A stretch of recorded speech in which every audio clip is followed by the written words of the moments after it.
이어서 강릉입니다. 조업 중 북한에 납치됐다 풀려난 뒤 간첩으로 몰려 처벌받은 어민들을 이른바 납북 귀환어부라고 하는데요.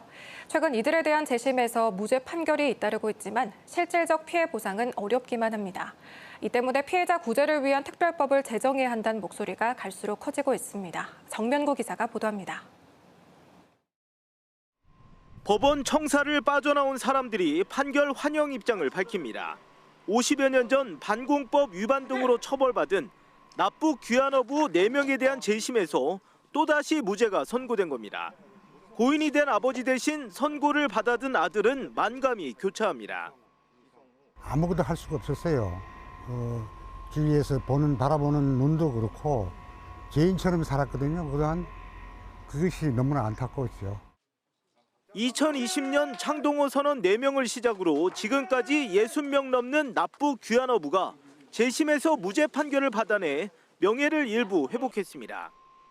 하지만 실제 보상을 받으려면 다시 국가에 소송을 제기해야 하는 등 어려움이 많습니다. 실질적 피해 보상과 진실 규명 근거가 될 특별법을 제정하기 위한 민간 차원의 위원회가 출범했습니다. 간첩 누명을 쓰고 인권 침해를 받아온 국내 납북 귀환어부만 3,200여 명, 가족까지 포함하면 10,000명이 넘을 것으로 예상되는 피해자 구제와 진상 조사 등을 올해 안에 특별법에 담아내는 게 목표입니다. 대한민국 국민이잖아요. 그리고 과거에 정부가 잘못했기 때문에 사실은 엄연한 책임을 져야 되는 건 지극히 당연한 결과라고 생각합니다. 특별법 추진위는 특히 당시 드러나지 않은 채 숨은 피해자가 더 많을 것이라며 법률 제정 과정에 이들이 용기를 내줄 것으로 기대하고 있습니다. KBS 뉴스 정면구입니다. 청소년 복합 문화공간인 동해시 청소년센터가 오늘 개관식을 열고 내일부터 운영에 들어갑니다.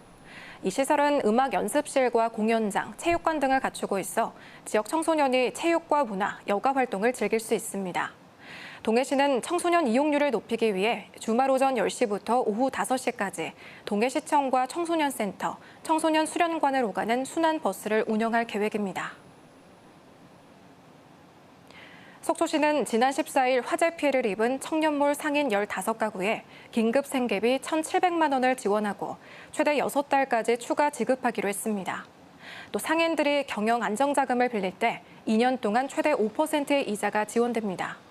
이와 함께 자치단체가 가입한 보험인 지방행정공제회를 통해 청년 상인 보상이 가능한지에 대한 법적 검토도 시작됐습니다.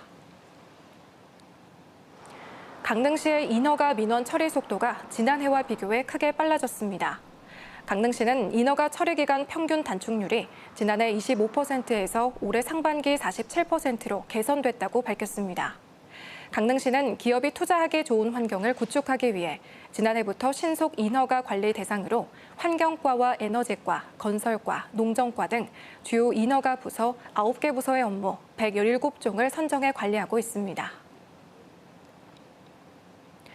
국가철도공단은 동해선 철도 포항 삼척 구간 가운데 아직 개통하지 않은 영덕 삼척 구간 공사를 내년 3월 말까지 마무리하고 시설물 검증과 시험 운전 등을 거쳐 내년 12월 말 개통할 예정이라고 밝혔습니다. 국가철도공단은 또 2018년에 개통한 포항 영덕 구간을 포함해 모든 구간이 개통하게 되면 포항에서 삼척까지 고속열차를 이용해 55분 만에 이동할 수 있을 것으로 전망했습니다. 지금까지 강릉이었습니다.